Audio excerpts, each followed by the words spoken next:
Welcome to Rise from Switzerland, where a recent newspaper survey found that only 19% of citizens plan on taking a domestic vacation this summer. I am Demian Hodari, Professor of Strategic Management at EHL Lausanne. And from London, a very good morning, good afternoon, and good evening, wherever you are in the world. Thank you for joining us on Rise. My name is Anita, and I'm thrilled to be a co-host again with Demian. This is our 6th episode of Rise, and over 100 days ago, we started this process. We are so grateful to everyone who has joined us on this journey, which we started as our world started this whole COVID-19 journey. Every week we come together with over 50 countries around the world, graduates, students, job seekers, an entire world of people wondering what on earth is going on. We come together with leaders and executives, and we come together with you. Thank you for being a part of this. Couple of quick little points. As Jessica said as you were entering, should at any point the screen collapse down, please go back into gallery view. And please make sure that you do indeed stay with us till the end, as we also go into a Q&A at the following end itself. So we look at this week's conversation, and today is about what we call checking in. This is really important because, as you all know, we can't check into flights, we can't check onto trains, but it's really important during this time of this remarkable global lockdown, we all check in together. And I mean we all, not just yourselves, our great viewers, but Demian and myself, because this is a long journey and it's one that's going to be generation defining. Demian, why don't you share a little bit more about what's ahead in this week's program? Sure. Well, as Anita said, it's about checking in, and we check in every week on the world, provide you some basic data and information, what's going on in the world. We look specifically at the industry. We check on hotels and restaurants, airlines, et cetera, how they're doing. But we thought today was really about checking in on how you're doing and how we're all doing in this crisis that we're facing, not only professionally, but also personally. And so we have 2 executives with us today that are really specialists in this area, both in terms of leadership and in terms of mindfulness and advice on how to get through this kind of situation for all of us. So we're looking forward to speaking to them in roughly 20 minutes or so. Anita? Excellent. And to that point, I think it's really important what Demian said. Indeed, it is about checking in and making sure that all of us come through this time together stronger. So thank you for being with us again. We're now going to go into poll number 1. And poll number 1 is really important because, as we always say, it's all about you. We're doing this for you, we're doing it with you, and we're so grateful for all of you. Demian, why don't you walk us through poll number 1? All right, well, first let's get that question up there and then we'll take a look at the results.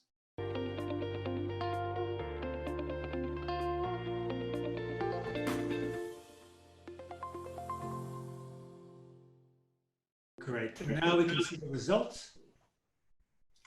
All right, so 55% have said family and friends. In second place, we've got work and education. So people are keeping busy with their work or schooling, followed closely by exercise.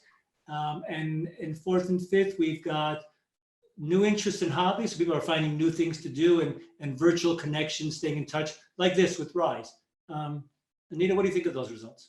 I think that's really interesting. And I must say, I'm really grateful for all of our viewers answering very honestly, because this is a tricky time. We've all had to adjust to being locked in, both physically and often emotionally, and it's hard. So I personally have found that for me, Rise is one of the things that's kept my lockdown period moving, because every single week we come together. And Demian, if it wasn't for you and creating this program and the opportunity every week to laugh with you and at you, Sure. It would be a really difficult week. So I thank everyone for really giving us their honest feedback on this, because this is important. Yeah, and I would say everybody tuning into this show every week has really kept me going as well. And I know that before we launched it, it was a very different, let's say, first 30 days to the last 30 days for me. This has kept me busy and kept me going. So I appreciate everybody tuning in and encouraging us with all the great emails that we get. So we appreciate that. Excellent. So we now move into our regular segment of where in the world are we? And this is where we say it's not about the charts, it's not about the stats, it's about sensing what in the last week has changed. We know that time is passing on, but we also know that every single week there's more news and there's more noise. So what do we feel you need to know? And this is just a little capture of what's happened in the last week. Very importantly, IATA, which is the International Air Transport Association, and ICAO, the UN body for aviation, created a new phased plan for opening up the skies. This is really important because restarting needs to be phased based on who's going up in the skies again, how do we make sure it's done safely, and how do we do it in a way that responds not just to our world opening up slightly, but also getting closer to understanding what is this COVID-19, how do we find a cure, and how do we make sure we can all get vaccinated in the future so we can not have to worry about extreme protocols. Vaccination trials are underway, and there have been some very positive human trial results. However, we always need to say we cannot rush these things. This is about human health, and we need to make sure that the trials are given their life cycle, and then we can go into mass production of what we know is safe. At the same time, people are under a lot of strain, and that's why, like we said, we're talking about checking in. We've just had the celebrations of Eid on the weekend, and Eid Mubarak to all of our people celebrating. And a lot of people around the world have a long weekend. It's Memorial Day in the US. Here in the UK, we've got the day off, though admittedly, me and my gorgeous team are working all for you and for Demian as always. This will give us a sense of, are people respecting the protocols? When the sun is shining and the days are warm, are people going to go outside and stay connected, but stay far enough away to stay safe? A very interesting change this past week, University of Cambridge indicated that their lectures are only going to start live next year. Again, for someone to put a line in the sand is very bold, but that means they're trying to establish when can they genuinely open up the classrooms again. Families around the world are reuniting. However, we know that there are still threats of spikes and threats of second waves. We need to keep an eye on this because this challenge, this virus, is still an evolving question mark before we can turn it into an exclamation mark. We now move on from there, and I hand it over to Demian. Yeah, Anita mentioned that we look at what's changed over the last week, but I wanted to do something a little different here and show you something that hasn't yet changed, but we're looking forward to it changing. And here you have a map from Oxford University basically showing the world in data. And right here, they're showing you the restrictions on internal movement due to the COVID-19 pandemic. And what I like is just suddenly visualizing how much of the world is in blue. We hear about the numbers of countries, et cetera, but if you look, pretty much the entire world is in lockdown to a relatively large degree in terms of the blue. And what we want to start seeing is that lighter blue and gray, meaning more opening of borders, more opening of ability of people to travel internally. And as you can see from the next slide, when we look at international travel, it's pretty much the same thing, slightly different, right? Some countries that you see there in that lighter pink color allowing some international travel, but most countries here are still in that dark red restricting international travel. And it'll be interesting to see how that evolves over the future. And Anita, I wanted to ask you before I forgot, the UK just announced this 14-day quarantine for international arrivals, except for from Ireland. And France just announced the same thing from people from the UK. How do you see that situation? I see it causing a lot of uncertainty. I see it causing a lot of uncertainty for two reasons. It's not just being quarantined when you come in, it's when you go back home again. And as we said, one of the reasons why domestic travel will start first, because people understand what they're facing. So with more uncertainty, there's going to be more hesitation. And do you, Demian, as much as I would love to have dinner with you when this all opens up, you're coming across to London for a week does not necessarily mean you can take 3 weeks in total because you're quarantined for 2. So it's a massive question mark. But I gotta say, 2-week quarantine would be worth it to have dinner with you in London. Oh, shame.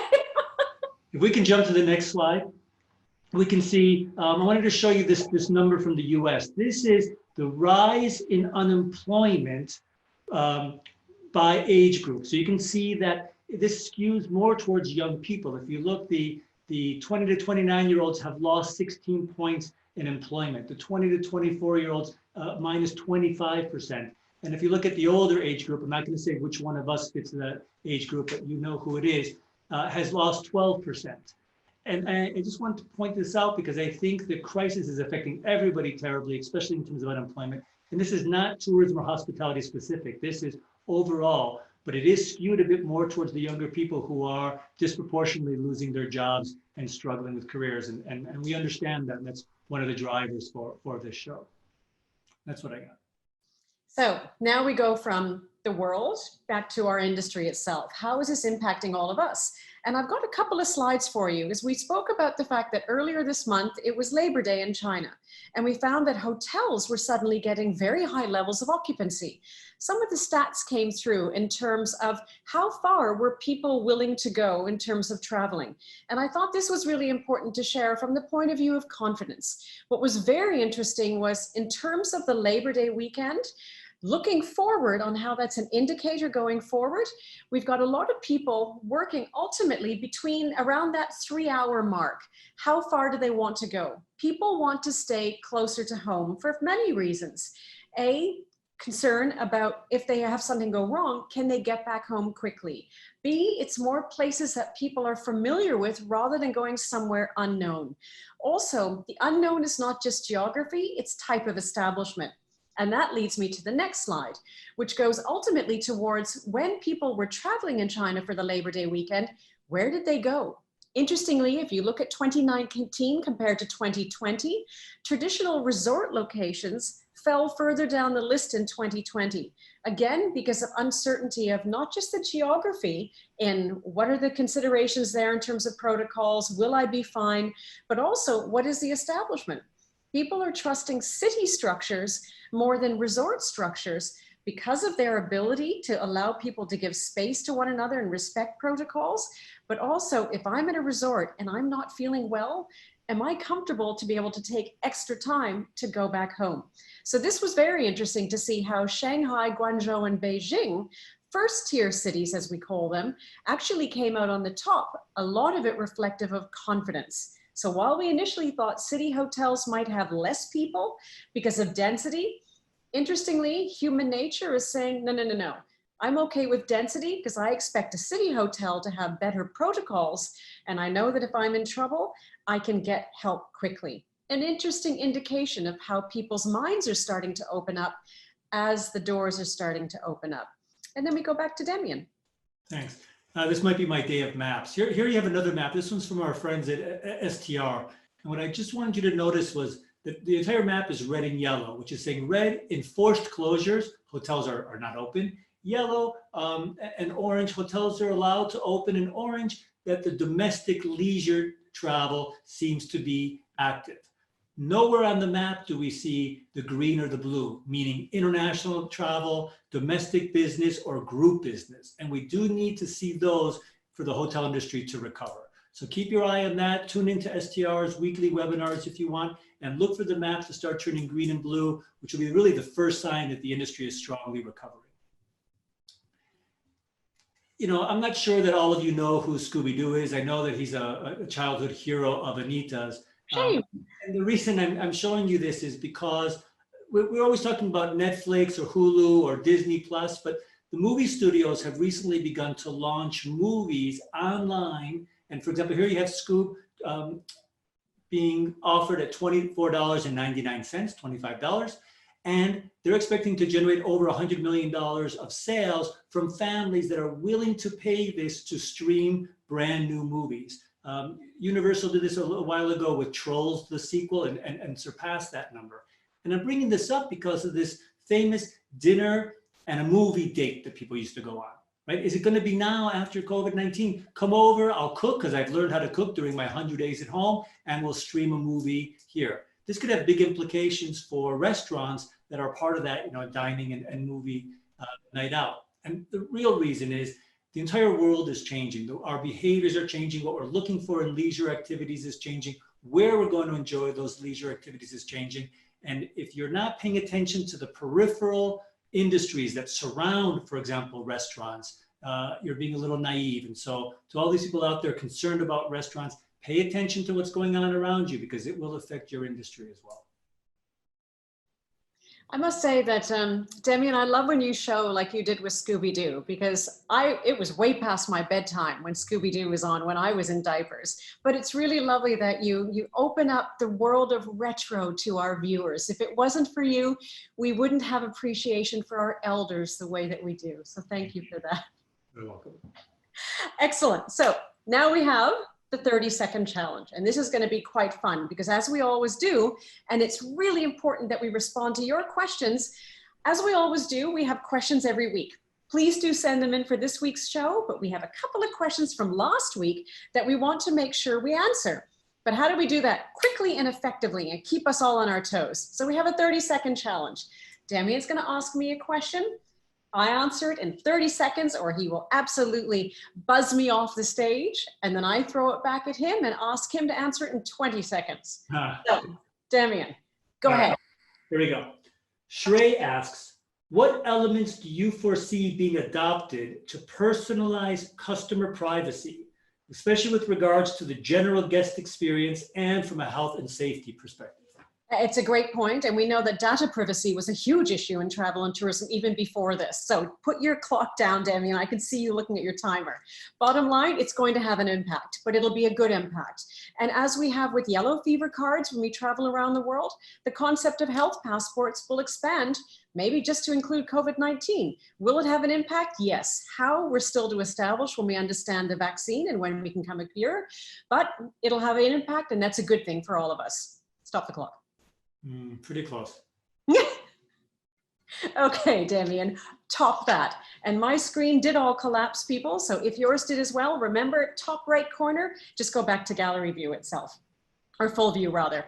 Demian, in 10 seconds or less, Deborah wants to know, how will resorts navigate targeting new source markets based on the ability to travel, and how will this impact business in the short and long term? Go. Look, I think for the short term, resorts are going to do anything they can to tap into markets that are allowed to travel. So they've got a lot of research. They know the markets that they've been successful with and markets that they haven't been as successful with. And I think they're going to redirect funds there. I think longer term, I'd be surprised if resorts made fundamental changes to their long-term marketing strategies. Oh, 30 seconds. That's impressive, sir. That is impressive. Brilliant. Now let's have some fun with the headlines this week. All right. So as we go to the headlines, just a reminder, Anita just mentioned that please do send in your questions, both for us as well as for our guests that will be on a little bit later. So here we like to look at what's been in the news in the last week and what struck our interest. And I've got a couple things for you. I'm going to go a little quickly through each one, but I think they're interesting. The first, I love this. Accor partners with AXA to offer medical teleconsultations to guests. You know, Accor is betting heavily here on the fact that health and safety are going to be the primary concern for travelers. And I doubt that they're wrong. But what I like to hear is, just like they were one of the first companies to come out with their new policy and certification from an external body, here they're partnering again, another strategic alliance, looking for ways to reassure guests and say, hey, if you fall ill when you're with us, we have access to thousands of doctors around the world, and to ensure that every one of our guests can be treated, at least virtually, by a doctor. So maybe Accor is the safest bet for you. I think it's a great move, and I bet you will see something similar from the other hotel companies in the next few weeks. My second headline, Disney reaches deal with Walt Disney World unions on safeguards for returning to work. Last week, Anita talked about the Shanghai Disney opening. This is not really about Disney for me. This is about companies needing to ensure employee safety. And you have a large union representing workers at Disney with a lot of power and clearly negotiation. And I didn't see anything unusual in the safeguard measures. What I'm concerned about, or what I'm curious about, are the smaller companies, individual restaurants, individual hotels, and non-hospitality. Are the employees going to be given the same safeguards as the larger employers? Because I've already seen articles about employees being fired at certain companies for pointing out lack of safety, and other companies telling their employees, you don't wear a mask when you're serving the clients at our restaurant, and the employee saying, well, we would like to wear masks, and there being a fight with the ownership. So large companies, large unions, all on top of this, smaller firms, some concern about safety for employees. And so everybody that's going back to work, make sure you're safe. Third headline, New York Times, is a pandemic the right time to start a business? It just might be. I love this one because it was so interesting what it had to say about the fact that, first, the number of new people applying for new business licenses was, I think, I had it written down, I think it was 500,000 new licenses, still less than the same time last year, but still a remarkable number of indications that people are wanting to start their own business or thinking about it. And secondly, the fact that so many businesses in the past have really been started in times of adversity like this. Airbnb, Disney, Slack, Uber, all came along during the last financial crises. And the reason it might be a good time, people may not be able to find employment elsewhere, so this might be a great option for them, but also less competition for resources, great people out there looking for work, low interest rates for loans, space to develop your business is going to be available and at lower rents. And second, change leads to new customer needs. And so there's going to be a lot of changes in customer behavior as a result of this crisis, and people just might have the right idea for it. So an optimistic note to end the headlines. If you have a business idea, don't necessarily be discouraged because of what's going on around us. It's such a great point, Demian, because ultimately not just the value of customers is changing, the values of customers is changing. And that can only be the perfect platform for innovation. I'm going to shift it a little bit because as you are always so good with the technical and the commercial, I'm going to get a little bit emotional because that's my job on this program. This I thought was really interesting, coming from Al Jazeera, which is a significant media platform in the Middle East, and saying that Qatar is introducing new restrictions around Eid. As we know, Eid is such an important festival for people in the Muslim world. And it reminded me a great deal of when the initial period of coronavirus and COVID-19 outbreaks started in January during the Chinese New Year. It's so difficult because, as we've said, this is not just a challenge physically for people, it's a mental health challenge. People are missing one another. And this is the most important time of the year for literally millions around the world. To have restrictions is very hard. But what's also very important is that we don't want lack of restrictions to cause even more damage. So we saw in the last 3 days, the Kingdom of Saudi Arabia, the UAE have actually strengthened their restrictions because they don't want there to be more spikes in numbers, which there have been, because people simply need to get together and give themselves the opportunity to emotionally breathe again by connecting with the people they love. This just made it really feel a matter of everyone is being affected in body, mind, heart, soul, every single way. We then go to the next one. And I thought this was really interesting in terms of creating an app for contact tracing. The whole issue, as I said earlier, in doing the world at large and what's happened this week, is looking at it from the point of view of, do we want our data to go out there? One thing we do know about this virus is that 80% of the people that are affected by it, that are passing it on, are asymptomatic. We've got a significant number of people that don't even realize they have it and are coming into contact. So I thought it was interesting that this digital diary app will allow people to be tracing themselves and be traced. Do people want to be traced to that level of detail? Because that could cause a whole different number of social problems over and above the medical problems. I thought this was interesting.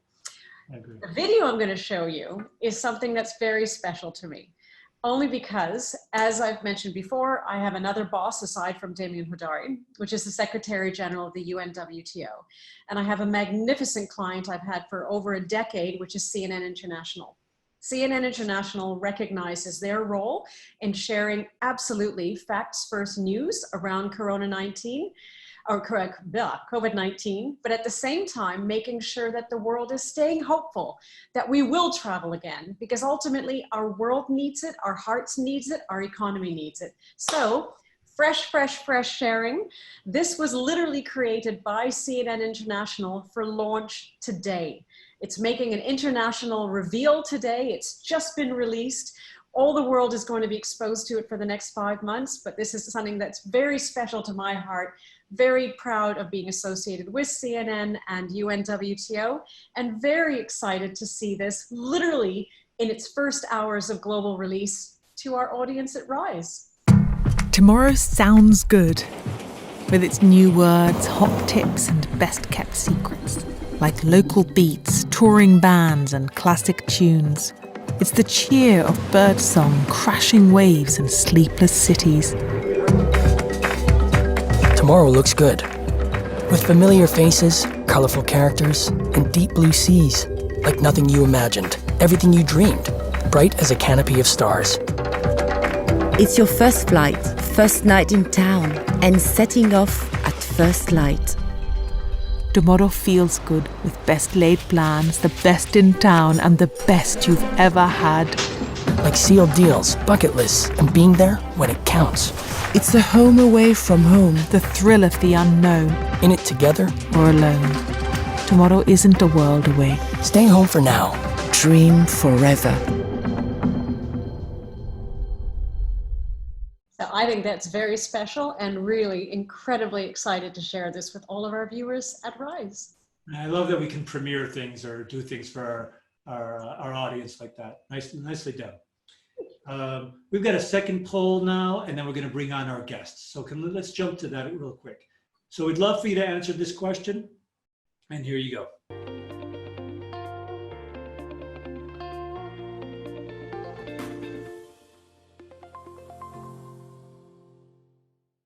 We had a first question about what's keeping you strong, and here we have a question about what's challenging your family and friends. Let's see what you said. So employment and education issues, which I guess is interesting, and that was something that was keeping a lot of people strong. It seems to be something that's, if it's not keeping you strong, it seems to be a source of challenge for people. And then fear of contracting the virus. Lack of socialization, which is probably linked there to isolation.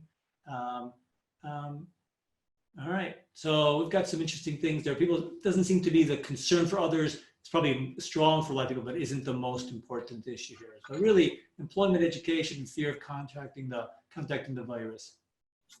Thanks very much for answering that. Anita, you want to introduce our guests?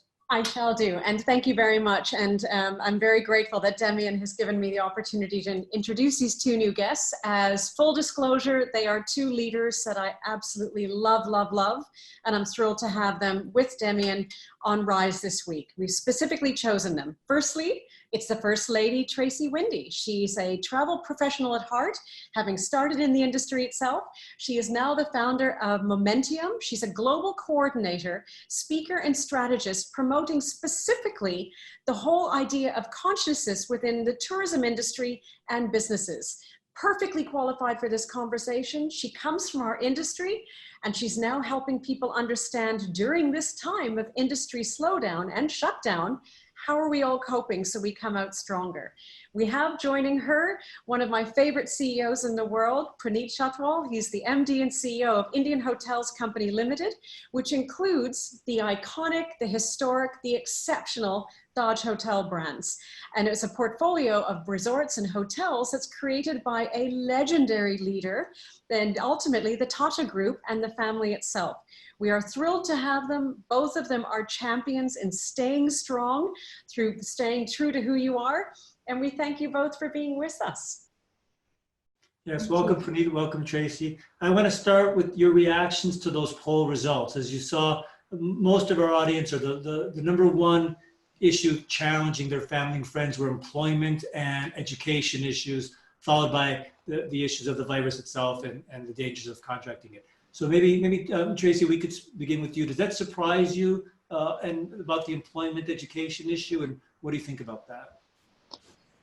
I think that is an expected result because people are worried about the future and how they're going to survive. And if they're not working and not educating themselves, how they're going to manage in the world. So I do understand that, but I also noticed that there was an 11% fear of isolation and about 20% lack of socialization. So that represents a 30%, 3 out of 10 people battling in isolation. And I think there's an opportunity there to use that time well to say, how can I come out better at the end of this than I went into it? Yeah, well said. And Puneet, there was I'm wondering if at your organization you sense a lot of concern that people might have, your employees, about their jobs going forward and their employment, and how do you handle that? There is no way to handle fear. Overcoming fear is one of the biggest challenges. Overcoming, besides fear, anxiety. You're very anxious. What's going to happen? That's another challenge. But I think what we are more confronted with is the subject of your webinar. Is how are you going to rise above this challenge and get moving again? And I think that's what I'm seeing more in the organization amongst the leadership team, that how do you overcome this challenge and what can you do to make a difference, both in the society, in the community that we live in, but also for all our associates we work with and for our guests and customers. So I think it's rising to the need of the hour is what I would call it, if it sums up well. Thank you.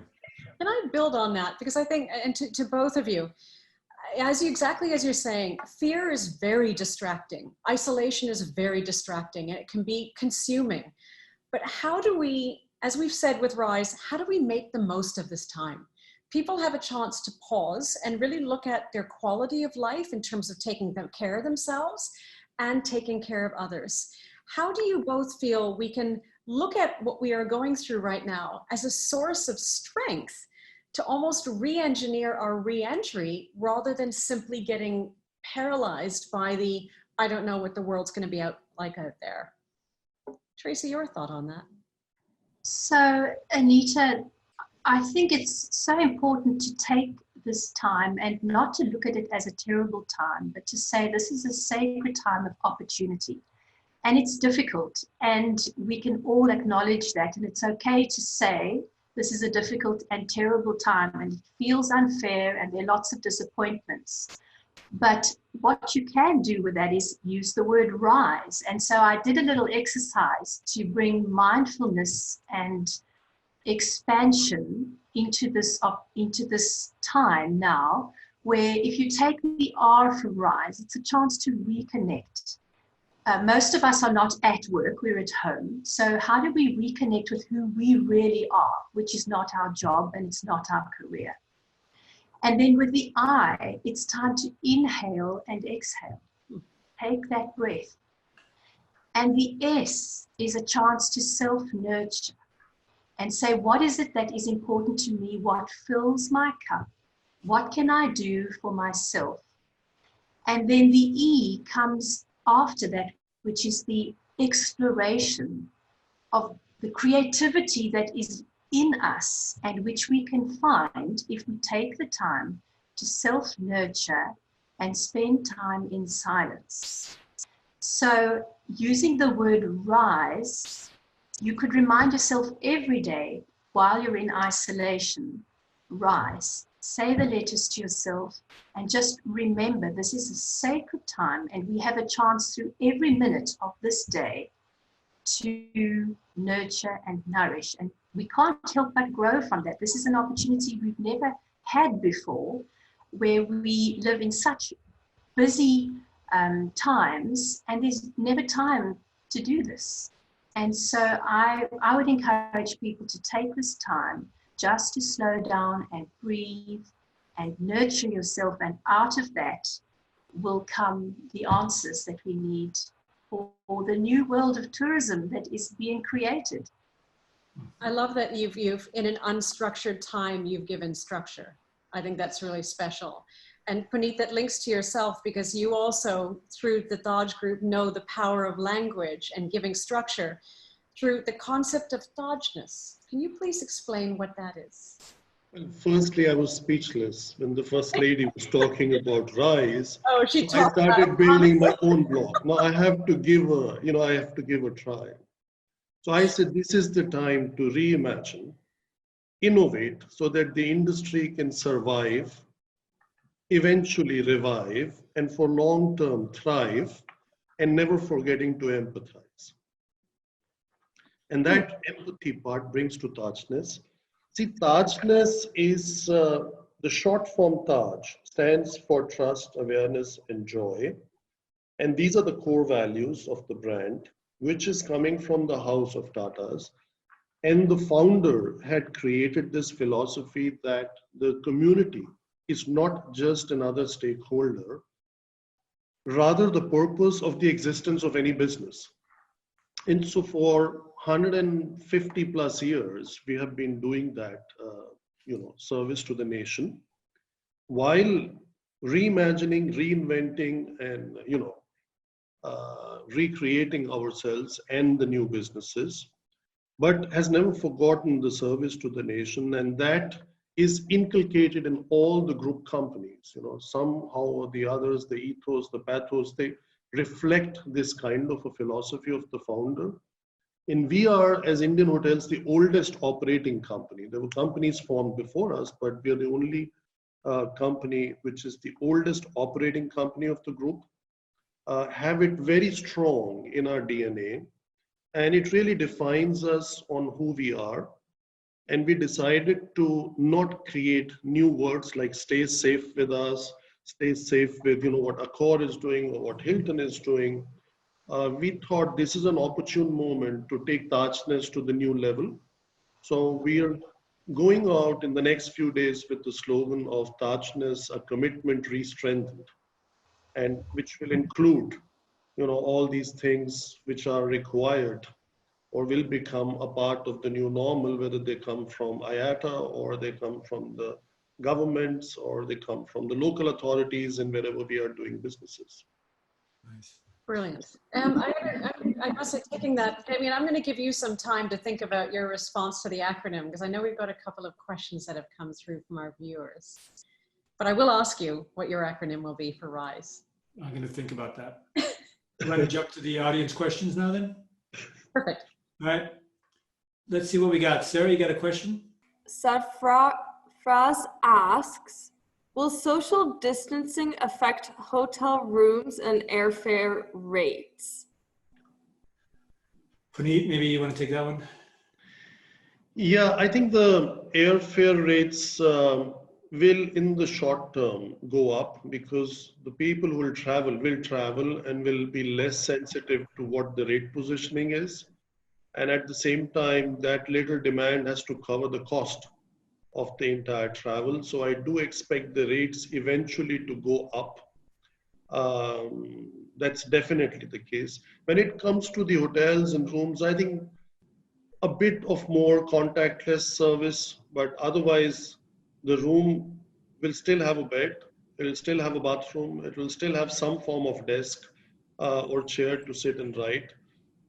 I do not see much changing out there, but definitely airfares will rise, and eventually maybe even hotel rates will rise. They will go and hit a rock bottom now because there is so much of demand and the supply will be too much for that little demand in the market. So short term, yes, lots of turbulence is ahead, but mid and long term, the travel, the tourism, the CNN video, the UNWTO message is there to stay. And operating costs, I think operating costs are going to go up because of cleaning and hygiene standards such as that? I think there'll be a shift. Actually, they'll go down. So there'll certain costs like cleaning, hygiene, sanitation, PPE, that will be the add-ons. But I think what this lockdown has taught us is sometimes less is more. And you don't need so much of stuff that is around there. So I think a lot of unnecessary amenities, what we call in our industry amenity creep, I think that will stop at least for some time. I think staffing levels will be a little bit more realistic, a bit more genuine, and not exaggerated, especially in the Asian part of the world. I think that will change. And of course, the quality of the food that you consume will go up, but the quantity will go down. Sure. As I said, less is more. Thank you. Sarah, we got another question? Yes. Jeremy asks, how important is emotional intelligence for leaders to adopt today as compared to pre-COVID? Interesting. I mean, Tracy, if you feel you could answer that, and I think that's an interesting question about leadership before and what's happening to leadership as a result of this crisis. So, Demian, I think that's such an important point. The world is a changed place, and people are more fearful. People don't trust what tomorrow may bring. They don't know what it's going to be. And there's been this big move towards mindful leadership, where we are able to be more compassionate, more tolerant of others. And I think this is a wonderful opportunity to put that into practice, because everything is uncertain. And so there's a lot of power in practicing mindfulness and being able to engage with yourself at the deepest level so that you are not reactive. You are not responding to different crises in your establishment in a reactive way, but from a calm point of view, where you are able to take everybody's input and in a very compassionate way, try and understand and come up with creative solutions from a place of mindfulness. Nice. And Puneet, how about you? What have you learned about leadership as a result of this crisis? Or is it the same leadership approach before, just applied to this situation, or has this shaken you a bit in terms of your ability to lead? I think leadership becomes more important in the times of crisis. However, there is a life before crisis and after crisis. So in my career, I've learned that, the combination of IQ, EQ, but very important is this LQ. Somebody formed this, terminology of love quotient. How loving, caring you are about your people, how they are about you. That emotional bond, also under the umbrella of mindfulness, I would say that is what Tracy said. I would fully underwrite that. I think it's a combination of that makes successful leaders, and also leaders who are able to weather any kind of storm, because it's the combination of the sum of these parts. And you can't just keep getting away with just being very intelligent, very strategic, very smart, very hardworking, very emotional. You need a bit of all of this. I think that's the recipe for the best cocktail for leadership. Thank you. It sounds as if almost people need to see that you're human, not just a leader. And equally, you become a mirror. Demian, I think we've got time for a couple more. We've got apparently quite a flood of questions coming in. So Sarah, do you want to give us one more, please? Yes. Rohit asks, how, if possible, can organizations contribute to community and society when its own survival becomes a priority? Interesting. Puneet, do you want to take that one? Yeah, actually, it's a very good case study. I have a friend. He's a celebrity chef. He called me, and then we started doing free meals for doctors and medical workers in Mumbai. It started with 10,000. Then the Mumbai commissioner called me and said we need to give food to the migrants, and then suddenly they became 50,000. Suddenly, we also got a demand for the staff to stay so that they're not traveling long distances, as Mumbai is a very difficult city in terms of travel times. And then we started getting, like 500 room nights every night in our different properties in Mumbai to host the medical staff.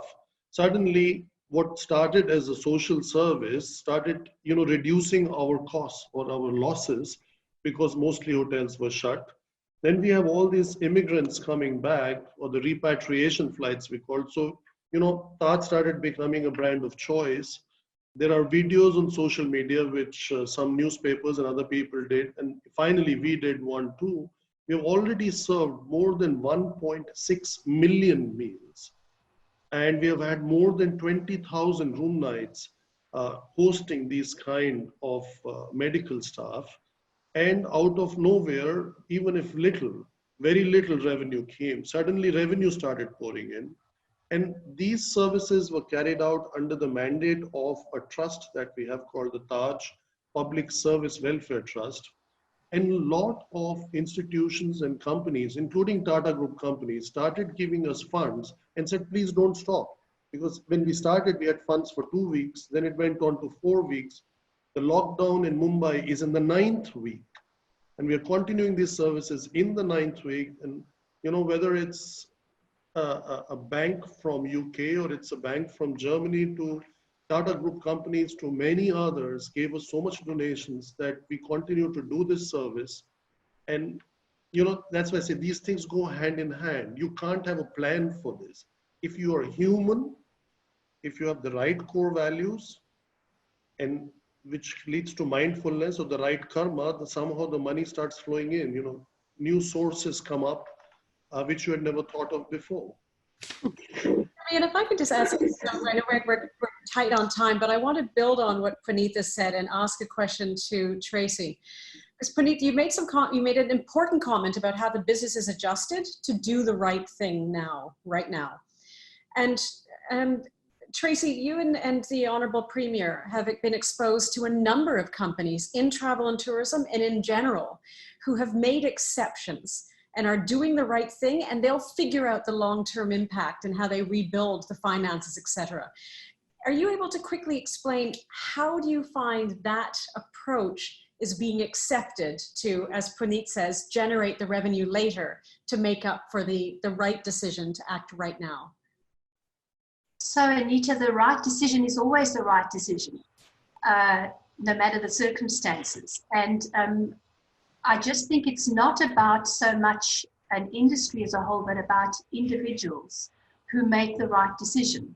And if you make the right decision, then that reflects on your industry and in your business. So something very important that I was thinking of when Puneet was speaking about the wonderful turnaround that you realized through doing good is the opportunity that we have to serve if we self-nurture. So if we are in a place of wholeness and peace within, we have something to offer the world, and that can be something small and it can be something big. And so even in a difficult time as an industry as a whole, for individuals who are struggling or wondering what can I do or how can I get through this and come out better the other side, for me, the advice would be do something practical, do something for somebody else. And there is something incredibly uplifting and empowering and joyful about bringing a smile to somebody else's face. So Anita, to your question about how people accept companies that turn around and offer something that is important and helpful and uplifting, everybody loves to give a helping hand. Everybody loves to receive a helping hand, and making the right decision is the easier thing to do if you are doing it for the right reasons. The humanity must inform policy, ultimately. Correct, correct. Put it into the right words. Demian, I can see that you're getting all choked up by all of this. And so I'm going to allow you, knowing that I will overgush with our exceptional duo of guests this week, I'm going to let you give a very loving thanks on behalf of us both. Look, I wish you could stay on for another 20 minutes because really I think this has been a great conversation, and I think you guys are saying similar things from two very different perspectives and backgrounds, but yet coming to the same conclusion. And it's that our industry is terribly impacted by what's going on, but you're both good examples of the fact that our industry is the one that's out there, you know, us and medical making a difference for people and finding ways to help people through this. So you have definitely helped Anita and me today by joining us, and hopefully the hundreds of people watching are feeling the same thing. So both of you, thank you very much for coming on. Puneet, you're always so helpful with helping me out at school, and Tracy, was wonderful to meet you, and I hope that we get to see each other in person one day. Thank you both. Thank you both so much. Thank you. Thank you. Thank you. No, what a great 20 minutes we had with them. I mean, really, really interesting. To your point, though, it is one of those conversations where the time just goes like that, and you think, oh, I wish we had more. Yeah, we should make a 2-hour show, as some people have been telling us. Because we need the reveal of what your acronym is for RISE. I have, you know, it's funny that in 6 weeks, I never thought of doing it as an acronym, and I think this is the 3rd or 4th time someone's done it. I was thinking about myself, and I said, relax, imagine, right? Imagine the future, serve, this idea of doing something for other people, and exercise, which is the one thing that's kept me going. I think a lot has just been an exercise. So those are the 4 things I think that I've been seeing how RISE has helped me. I think we should actually start that through our email and Twitter to get our viewers to actually create acronyms. Talk about that. That could be interesting. Good idea. Excellent. Now we move into another one of our fun segments where I and the Grouch go up against what are his concerns at the moment, and I'll see if I can find some confidence in it. So, Demian, over to you. Look, I guess it's a kind of a personal concern this time, in that I was invited to a birthday dinner out at a restaurant later this week. To a restaurant, nice place, and I'm hesitant to go. Even though I'm from the industry and I used to run restaurants and I own them, I am not convinced yet that I want to go and have that experience. And I think it's the virus issue, right? Although things are under control here, so it's not really about getting sick. I think really, it really is I just can't imagine the experience being one that's worth going out and enjoying it. I think I'd rather just stay home and cook and have people over, or be invited to my friends, because we can have groups of 5 now. And so I guess my concern is, are there a lot of people out there who don't want a diminished experience and would rather not have the experience, restaurants or travel or whatnot, as opposed to having that diminished experience? I am 1,000% confident you are absolutely right. And I am 1,000% hopeful that whatever you decide, whatever people decide when they're making these decisions, that they do so without fear of judgment. Okay. This week, I can't say that I think I'm right, because I think we're in agreement. But I agree with you that everybody has to make their own choices. And the same thing with, we're not required to wear masks out in Switzerland in most places. And there's some discussion about whether it's, how are people going to react when they're in mixed company and some are taking different choices. And I think this is going to be a true test of people getting along and respect of each other's decisions. Absolutely. Do we have time to take some more questions? I don't think we really do have much time. We've got a couple minutes. Good. Let's take at least 2 quick questions. Sarah, 2 quick questions for Anita and me? Yes. Samrid asks, would the ADRs of resorts reduce in order to attract domestic guests by optimizing economies of scale, or would they be maintained to bank on domestic high-end leisure travel, who will now drive down to such resorts to rejuvenate instead of traveling abroad in the short term?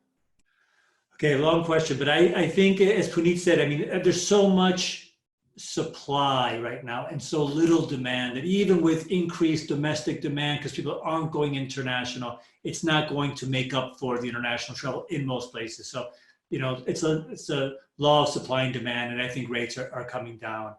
It's a shame, but people will end up competing on price at this point, because if they don't and their competitor drops their price, they're going to lose out. So I think we are in line for somewhat of a price war. And I think that's a good point. If I can just add quickly that prices will go down for strategic reasons, to get people back into employment, to get supply chains moving, and to get people feeling confident about traveling. So short term, the loss will be encouraged to be able to get the wheels moving right through the whole direct and indirect supply chain of the industry. Yeah, I agree. The more people that are traveling, the more people that are staying at a hotel, the bigger buzz is going to be, and maybe the more confidence people like me would have to go and experience that. Let's get another question, Sarah. Sure. I think we've touched on this a bit before, but it's always good to speak about it again. Arati wants to know about the job opportunities in hotel industries after COVID. How do you think this will be affected? Well, I think there's 2 things. One is there's going to be less jobs for a while. I think you're going to see, even after a vaccine, even after people are traveling, I think hotel companies are going to take this opportunity of a downtime, of a pause, to rethink how they can be better prepared for next time. And one way is to have bigger margins, less employees is going to be part of that, but smarter jobs, more interesting jobs, perhaps less very specific jobs, less specialized, more general jobs, which could be more interesting for people. So I think if I was preparing myself to go and work, I'd want to know a little bit about a lot of things right now, because probably jobs are going to encompass more in the future. So that would be my primary instinct. And like we said up front as well, this is a time for innovation. There'll be different jobs. Sure. So we have no idea how it's going to unfold, but the opportunity is there to just be nimble and be flexible. Brilliant. We need to be on time, because we know that many people are signing off on the hour, even though some people do carry on. So Demian, I'm going to hand it over to you before we go into closing itself. Okay. So we started this last week, my COVID-19 story, as another way of checking in with you. And we keep talking about these 100 days. What are people doing? How are they transforming themselves in order to take advantage of this time down to stay positive. And so we've asked you to share your stories with us. You can contact us at riseweekly2020@gmail.com and follow the Instagram stories where we're posting these every day. So that's rise_weekly. And today we want to share with you Sarah's story. Hello, my name is Sarah. I'm from Sweden. I am an EHL alumni. I graduated in the summer of 2019, and I'm currently working as an academic assistant at EHL. Since the closing of the EHL campus, I have been adapting to working from home and to remote learning solutions. Along with this, I have been part of the RISE team since the spark of the idea. I have really learned a lot about web shows, branding, marketing, but the best part about this is that I've gotten to know Anita and her team, and I've become co-workers and friends with these people, even though I've never physically met them. To stay motivated during this time, I try to go on daily walks, I drink lots of coffee, and I stick to a structured routine. She stays to a structured routine as much as the person she works for allows her to do that. Thank you, Sarah. So hopefully people are going to continue to contact us at that Gmail in order to get the instructions and how we want those videos. And then, like I said, next week we'll share another one. Next week, ready for takeoff. We're going to look at the air travel, not just at airlines, but at the entire, nice Jessica, at the entire value chain, right? Airports, the traveler, the company, the whole shebang there of air travel. And I think it's such a vital part of the tourism and hotel industry that I'm personally excited to learn from the executives that we're going to have on with us. Brilliant. Excellent. Thank you. And that really is ultimately, as we know, the primary artery in terms of global tourism. So critical that we have this conversation. But for now, sadly, we need to pull it all together as we are into the last minutes of our checking in with all of you, and to which we are very grateful. As always, please, please, please do keep in contact with us by Twitter, by email. We are here for your questions. We are here for you, and we will be here for you every single Monday. If you have missed a program, please go onto the website, rise-weekly.com. There's some past episodes there as well, so you could take a look at that and check out what has been on Demian's shelf behind him. We will see you next week. As always, you ask you please to stay home, stay safe, stay hopeful, keep your hands clean. And today, a special round of applause for, as always, our Wizards of Oz behind the Rise Velvet Curtain. Take care, everyone. We'll see you in a week's time. And for those who want to stay on for the additional questions, Demian and I will be back in a moment. Thank you.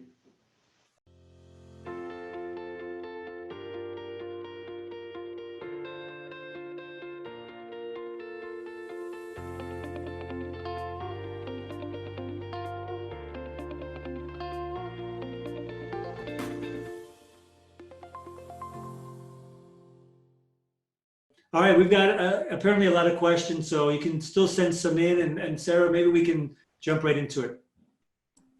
Sure. We had a lot of questions for our guests, but I'm going to bring some of them up anyways, and then we'll hear from you instead.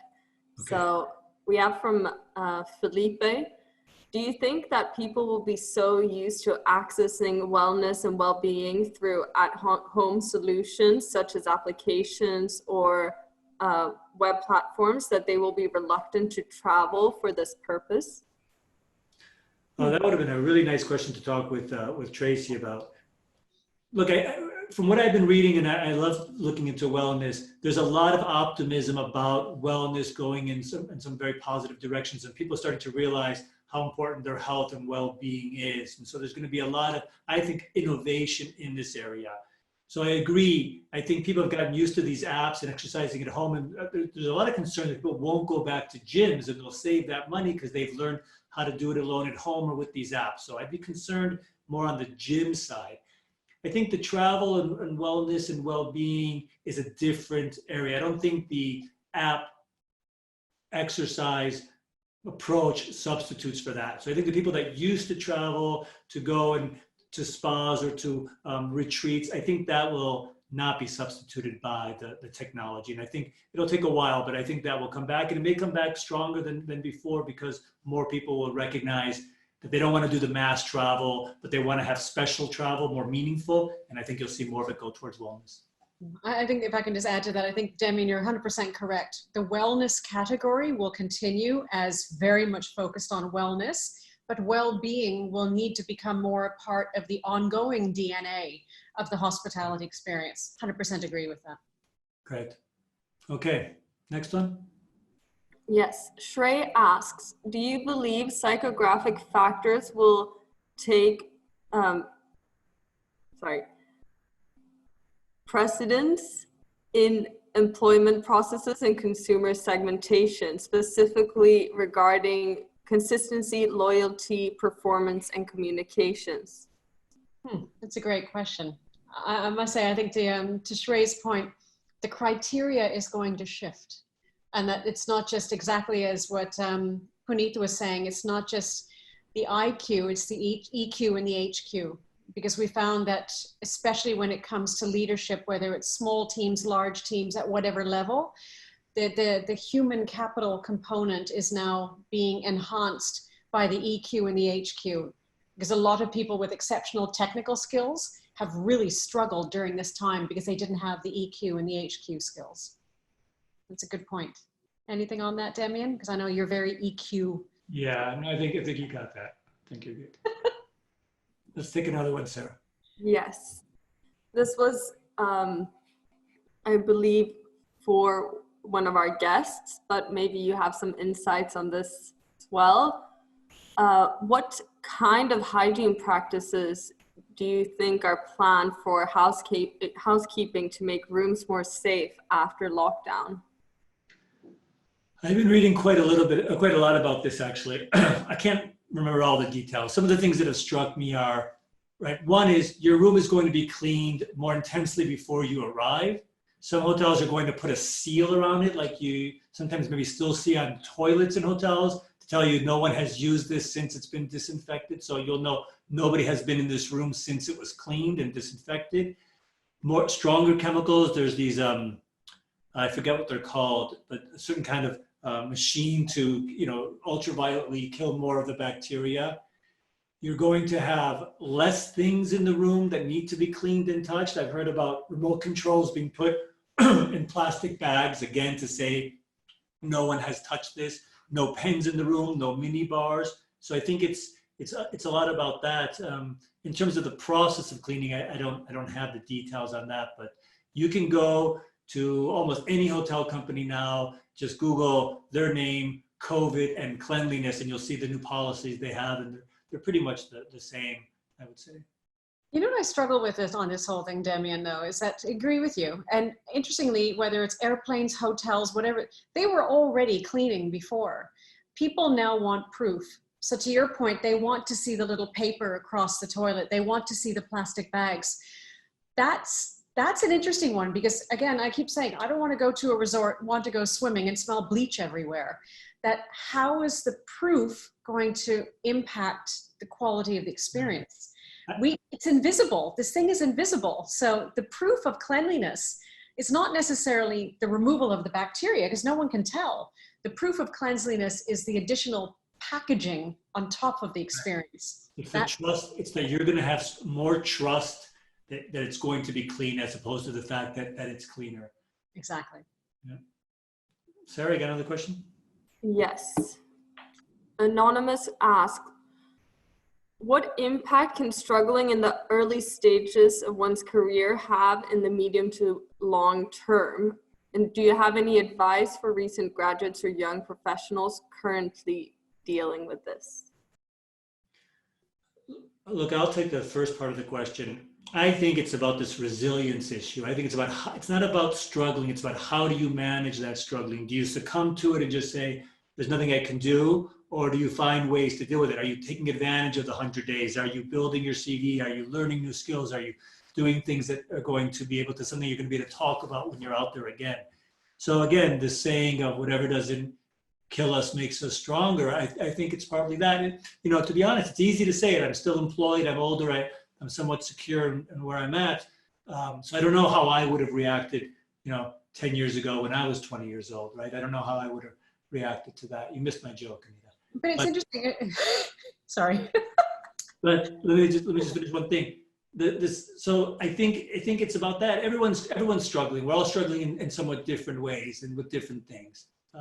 You have to find a way to manage that and stay strong. And hopefully some of the things we talked about today help. I think, Demian, you said something really important, and I just want to underline the word all. We're all struggling. And this is where I want to give huge credit to Katya, who's now with me as an intern, having come from EHL. We all need to be sensitive to the fact that everyone is struggling, but there is no harm, if it's good judgment, to ask people how you can get involved. And that's where Katya and I started, because she'd seen me do a guest lecture when you kindly invited me to be in your series. And then we started talking about how I was trying to help her get a job through the hotel industry. Everything fell apart. And then she reached out and said, well, can I intern with you? And I thought, well, that's a really good idea. And it worked.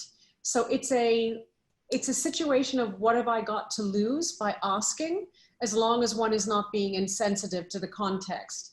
But now is a perfect time to make those connections, because everyone is readjusting in different ways. Yeah, and I think the idea of, if you're going to approach someone, come already with why they should hire you. Could I have an internship because I can do this for you? I've noticed this. What can I bring to you, as opposed to I'm desperate. I think we need to do that. No one wants to give a position nor take a position out of pity. There has to be a strengthening. Yeah. Good. Stunning. Any other questions? Any other questions, Sarah? Yes, last question. Jennifer asks, Professor Hodari showed a headline that maybe it's not a bad time to start a business at this point in time. Do you agree, and what advice would you have? I'm gonna let you do that. I agree, because it is about we will never go back. There is no new normal, there's a next normal, which means there are new needs, there are new requirements, there are new demands. And if you identify something that's needed and new and you love it, explore it. My business has never been busier, and yet it's doing what before COVID-19 was only 10 to 15% of our entire portfolio of work. Now it's 98%. And we've never been busier and working more purposefully. And yet, on top of that, the idea of Rise came out, and that's magic. So exactly as Tracy was saying, this time will unlock creativity. Give that creativity oxygen and give it the inhale and the exhale and the confidence, because the good has to come from this.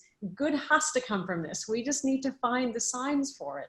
Yeah, and I think, as I mentioned with the headline, customer needs are changing, as Anita said, and maybe the business that you come up with is a temporary business for during this time, but there wouldn't necessarily be a need for it 5 years down the road. You need to recognize that. Or is there a fundamental change in customers and people and the environment that you say this is a longer term business? So you'd want to make sure of that, because any investor is going to consider that. So, good time to start some businesses, make sure it's the right business for this time. And I think that's a really important point, because it's all about timing, and it's the magic of timing and the fact that timing can actually surprise people. Demian, anything special about this time? I think there is something special. Hold on. So I don't know if you noticed the bookshelf, the running shoes, the bike glove, and my jump rope, because what's been keeping me well has been exercise. So that's what I have in the bookshelf today. We have a little birthday cupcake and candle for our friend Sarah, who you saw in the video, whose birthday is Wednesday. So Anita's gonna sing happy birthday. Happy birthday, and not me, just alone. Happy birthday to you. Happy birthday to you. Happy birthday, dear, dear, dear, dear, dear Sarah. Happy birthday to you. Happy birthday, Sarah. Happy birthday, Sarah. Very much. This is gonna kill me. Okay, blow out the candle, Sarah. What a nice surprise. Well done, well done. I know Demian's going to eat your cake. So I baked it, I get to eat it. So a happy birthday to Sarah, and a thank you to everybody who watches the show, and send in those videos, send in those questions, and give us some feedback and promote the show for us, please. Let people know if you like it. We'll see you next week. Happy day.